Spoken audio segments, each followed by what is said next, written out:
Ahí va.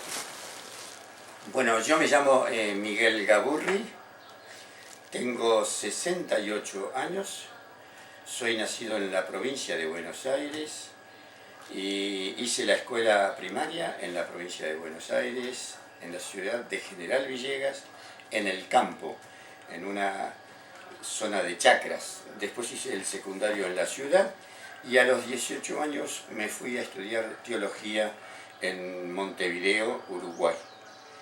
Cuando terminé esos estudios, regreso a mi país, a Buenos Aires, y a fines de la década del 60. Y ahí entramos en la década del 70, que fue una década de muchísima riqueza, pero también de muchas batallas perdidas, por lo que significó en América Latina y en nuestro país la presencia de las dictaduras militares, dictaduras que eran incentivadas, dirigidas, financiadas por los Estados Unidos. En nuestro país, en concreto, ¿cómo viví yo la experiencia de la dictadura militar? Bueno, yo les conté recién que yo había estudiado en Montevideo. Cuando yo regreso de Montevideo, me instalo en Buenos Aires y en el contexto de la iglesia donde yo me formé, que es la iglesia protestante, nosotros teníamos semejante a la iglesia católica lo que significaba el trabajo con los pobres. Pero ahí, era joven yo, hice todo un proceso de cambios y en el año 73 yo ingreso, me afilio al Partido Comunista Argentino. Desde esa fecha yo sigo siendo un militante en el Partido Comunista Argentino.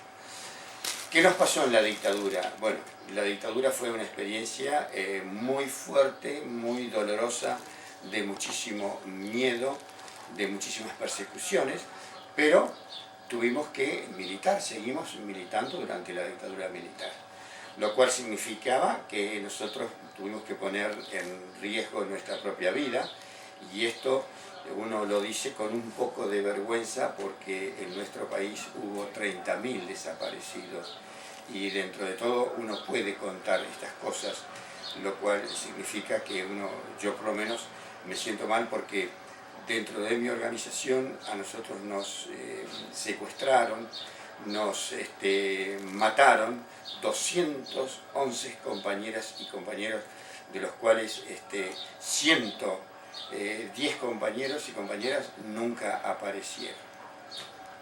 Bueno, esto significó para todos nosotros momentos de mucho dolor, pero de no perder las esperanzas y participar en distintas organizaciones, porque durante la dictadura militar del 76, un tema central a abordar fue el tema de los derechos humanos.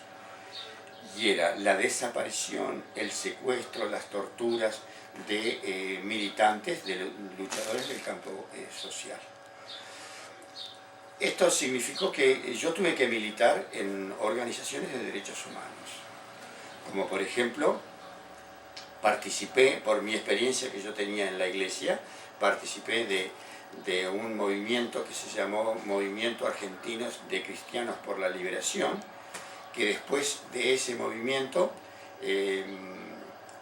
pasamos a la creación del movimiento ecuménico de los derechos humanos, que actualmente existe en nuestro país y que forma parte, junto con la Asamblea Permanente por los Derechos Humanos, la Liga Argentina por los Derechos Humanos, el CERPAG, el CELS, abuelas de Plaza de Mayo, madres de Plaza de Mayo, tanto sea la línea fundadora como Eve de Bonafini, las organizaciones de hijos. Estas son organizaciones, muchas de ellas, especialmente de hijos, que se crean después con la apertura de la democracia.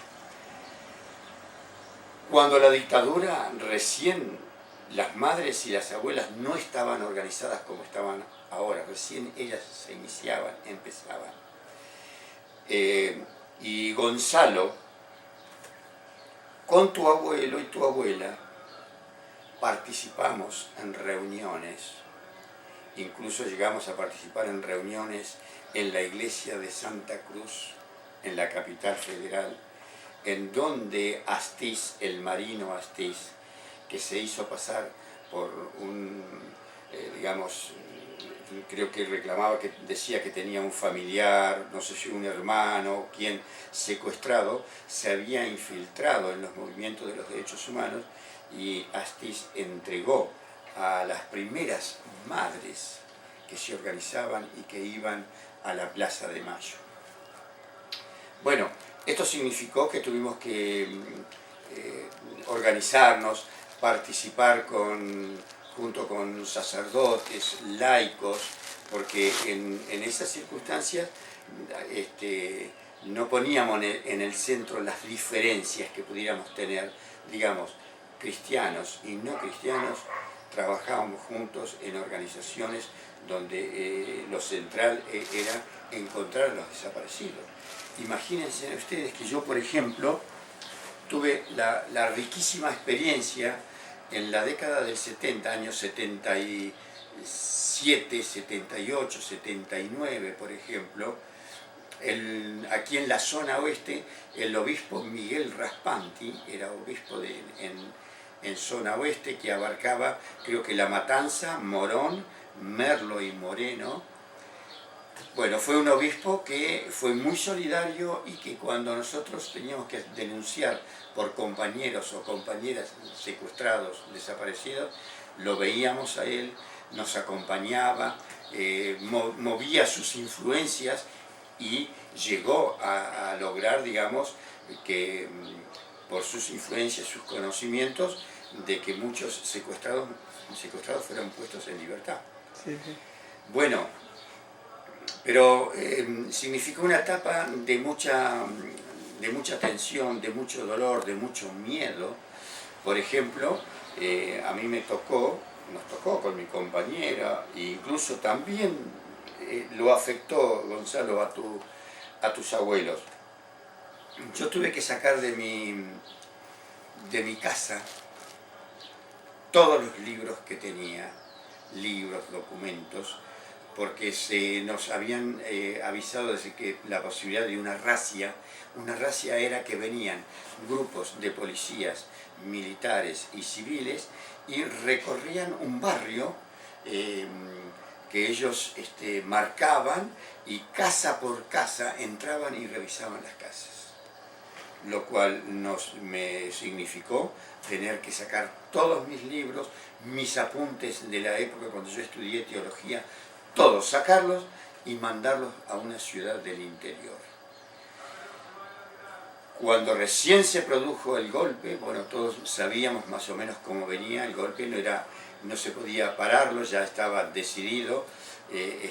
Los sectores de la derecha argentina, los sectores reaccionarios de este país, los que históricamente produjeron el golpe en el año 30, en el año 55, después derrocaron creo que fue en el 66 a Ilía, derrocaron a Frondizi, los mismos grupos, los mismos sectores, los que después desestabilizaron a Alfonsín, los mismos grupos reaccionarios de la derecha, del poder económico. Bueno, a nosotros nos tocaba fundamentalmente el tema de los desaparecidos y, por supuesto, trabajar en la búsqueda y en los intentos de ver cómo nosotros lográbamos llegar a la gente para buscar una salida política, porque la idea de los militares ellos lo habían anunciado, y esto ustedes pueden repasarlo. Salió en estos días, se descubrieron documentos en una sede militar de la Fuerza Aérea donde hay actas de la dictadura militar, donde ellos tenían la idea de quedarse por 20 años en el país. Calculen ustedes que el plan de ellos era, asumido en el 76, sería 86, 96. Pero bueno, la lucha del pueblo, la resistencia del pueblo, y el pueblo resistió a través de los movimientos de derechos humanos, en el movimiento obrero, en distintas organizaciones de profesionales. El pueblo siguió resistiendo, luchando con mucho miedo, con muchas dificultades, porque no se podía hacer actividades políticas como nosotros las conocemos. Ustedes imagínense esto. Yo funcionaba con un grupo de compañeros y compañeras donde nos teníamos que ver, nos teníamos que reunir, pero nos reuníamos en la clandestinidad. Significaba que a vos te decían, bueno, tal día a tal hora tenés que esperar en tal lugar. Vos tenías que esperar, pero tenías que esperar 3 minutos. Si pasados los 3 minutos no te pasaban a buscar, te tenías que ir. Y tenías que irte y no podías volver a tu casa, tenías que dar unas cuantas vueltas, caminar muchas cuadras para prestar atención de que no te siguieran, porque te podían seguir, y así era la forma que ellos tenían de detener a compañeras y compañeros que seguíamos resistiendo, participando en la lucha y buscando nuevamente la salida democrática. Bueno, estas fueron las cosas, digamos, que uno cuenta y que otros las vivieron en forma mucho más fuerte. Por ejemplo, a nosotros nos tocó una noche, 2 de la mañana, golpear en la puerta de nuestra casa, preguntar quién era, y era un matrimonio compañeros, un abogado y su esposa, que tuvo que escapar de su casa y tuvimos que darle el lugar para que se quedara a dormir con nosotros, porque eran momentos de dificultades donde uno tenía que ser solidario y no podías dejar descuidar a tus compañeros. Y bueno, darle lugar para dormir, esto te creaba muchísimas tensiones, miedo, porque te desorganizaba tu propia vida, pero esos compañeros que estaban escapados, que tenían que seguir trabajando, después tenían que dejar a sus hijos, llevar a sus hijos a una casa, ellos irse a otra casa. Bueno, uno pasó por todos esos momentos, esas dificultades. Teníamos que reunirnos con mucho cuidado, pocas personas, teníamos horarios establecidos, porque uno de los decretos que sacó la dictadura militar, la junta militar, estableció que a partir de las 21 horas no se podía estar reunido ni siquiera en tu casa. Si vos en tu casa, pasadas las 21 horas, ellos descubrían que habían más personas que las personas del núcleo familiar, corrías el riesgo de que entraran en tu casa y te detuvieran o detuvieran las personas que no formaban parte de tu núcleo familiar. Ustedes imagínense que esto significaba que nosotros vivíamos permanentemente con el miedo, el temor de salir a una reunión y tu compañera no sabía si vos ibas a regresar, porque estaba siempre el riesgo de que no podías regresar. A la vez, nosotros, por supuesto, como organización, recibíamos información, estábamos al tanto de los secuestros, de las intervenciones militares que se llevaban a cabo. Por ejemplo, enterarnos y saber que tal compañero o compañera que habíamos militado en algún momento juntos había desaparecido, lo habían secuestrado. Eran momentos tremendos que creo que ninguno de nosotros se imaginaba que íbamos a vivir una situación así. Ustedes hoy han nacido en democracia. Nosotros por suerte tenemos 30 años de democracia, que para una persona vieja como yo, que está cerrando el ciclo de su vida, me parece mentira pensar que hoy 2 jóvenes tan lindos que vengan acá y que puedan preguntarme, que podamos hablar, que podamos tener en nuestras casas los libros que queremos tener, de las ideas que sean. Ustedes calculen que, por ejemplo, en nuestro país se habían prohibido cantidad de libros, hasta libros de matemática, porque fue un momento en donde comenzaron a haber nuevos métodos de cómo abordar Gonzalo, matemática, nada menos. Bueno, mira, nuevos métodos de enseñanza, de educación, técnicas nuevas de cómo abordar la transmisión de conocimientos, que eran metodologías nuevas que ayudaban, que aceleraban, que integraban al alumno en el proceso del conocimiento. Todos esos libros fueron prohibidos. Fueron prohibidas novelas, prohibidos escritores, actores, actrices. Es increíble las cosas que pasaban. Pero todo esto pasaba en nuestro país y no eran solamente los militares los que hacían eso. Hubo sectores de civiles, diarios argentinos, Diario Clarín, Diario La Nación, pactaron con la dictadura militar. Esto es información pública, ustedes pueden recabarla en los medios, pueden ir a archivos, pueden ir a organismos oficiales y la van a encontrar. Papel Prensa, que era una empresa que comenzaba a desarrollarse en nuestro país con la idea de producir papel, porque nosotros éramos un país dependiente en cuanto a papel, teníamos que comprar papel en el exterior, afuera, para poder imprimir los diarios.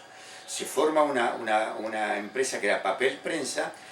Esa prensa, los militares detienen a los dueños, los torturan, los amenazan, y arregla con Clarín, La Nación, y creo que fue La Prensa y el diario La Prensa o La Razón, esos dos diarios, y les son entregadas a la empresa Papel Prensa para que los diarios que eran más leídos en el país informaran en forma tendenciosa lo que estaba pasando en el país. Entonces, cuando se secuestraba, cuando se mataba, se decía que eran subversivos, que eran delincuentes. Cuando ya los grupos armados, que uno podría estar o no de acuerdo, pero en última instancia eran opciones que optaron los jóvenes porque no querían más vivir con dictaduras tras dictaduras. Eran expresión de la búsqueda de los pueblos de formas de superar las situaciones de injusticia. Entonces, al margen de que uno pudiera estar de acuerdo o no, la dictadura militar acuerda con Clarín, con La Nación, les entrega Papel Prensa, lo cual significa que estos dos diarios comienzan a producir papel, y ellos a la vez le vendían el papel a otros diarios y se lo vendían más caros para que no pudieran salir. Ellos se imponen como opinión, y se imponen como opinión defendiendo la dictadura militar. Defendiendo la dictadura militar. Entonces, no decían nada de cantidades de jóvenes como ustedes, de la edad de ustedes, que iban a trabajar a las villas miserias en forma solidaria, a levantar casas, a enseñar a los chicos que estaban atrasados en el colegio, a tantos trabajos voluntarios que se hacían. De eso nos informaban. ¿Por qué?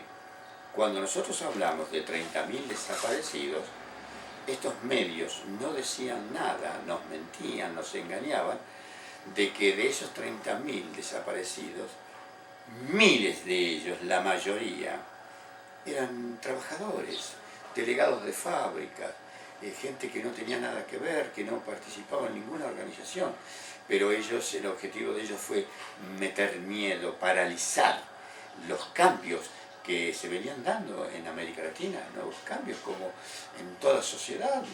Ustedes, como jóvenes, hoy tienen otras vivencias, otras expectativas, porque son lo nuevo, ¿no es cierto? Todo esto era frenado. Bueno, habría muchas cosas más que uno podría contar de lo que pasamos en la dictadura militar, los miedos, pero una cosa que hay que rescatar, que el pueblo argentino siguió resistiendo, con muchas dificultades. Y cuando nosotros hablamos de la vuelta a la democracia en el año 83, esa democracia no fue porque a los militares una mañana se levantaron y se les ocurrió, bueno, vamos a darle democracia a esta gente. No, fue producto de la resistencia del pueblo. y de errores también cometidos por las dictaduras militares, porque uno no puede olvidarse que en el año 82 se produce lo de Malvinas. ¿Cuántos años tienen ustedes? 17. 17 años. Ustedes piensen que los chicos de la edad de ustedes fueron llevados a Malvinas sin ninguna experiencia de formación militar y murieron, yo no recuerdo ahora la cifra, pero la cantidad de chicos que murieron de 17 años. Ustedes imagínense.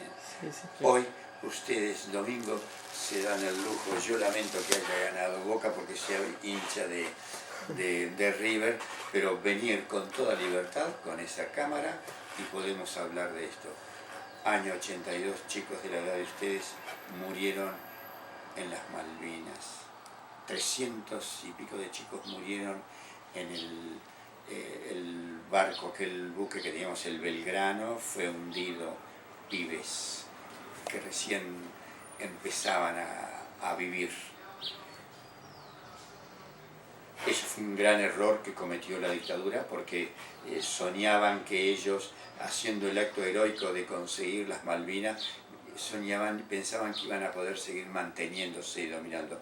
No pudieron hacerlo, cayeron, volvió la democracia, significó, bueno, toda una etapa durante la década del 80, todavía con miedo, con dificultades, porque salíamos de de una década que fue la noche vivida en nuestro país de tanto temor. Chicos, yo creo que más o menos...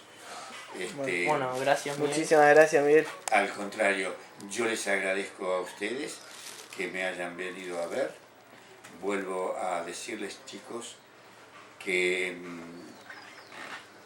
a mí me da un poquito de vergüenza hablar de esto.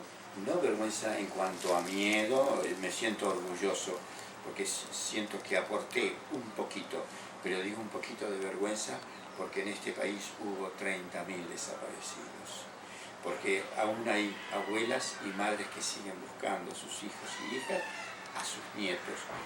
Quiero decir con esto que en esta década del 70 otros dieron la vida, pusieron el cuerpo y fueron muertos. Uno entonces tiene que ser muy cuidadoso. Digo que aporté un poquito. Y no fui indiferente. Esto no por mis condiciones, sino porque tuve la suerte de haberme formado, de recibir una formación humanista. Y bueno, y aquí seguimos soñando y participando en nuestro país con los mismos sueños de siempre, de que es posible y es necesario un mundo mejor, más humano, más justo, en donde podamos ser más humanos todos. Bueno, muchas gracias, Miguel. Miguel.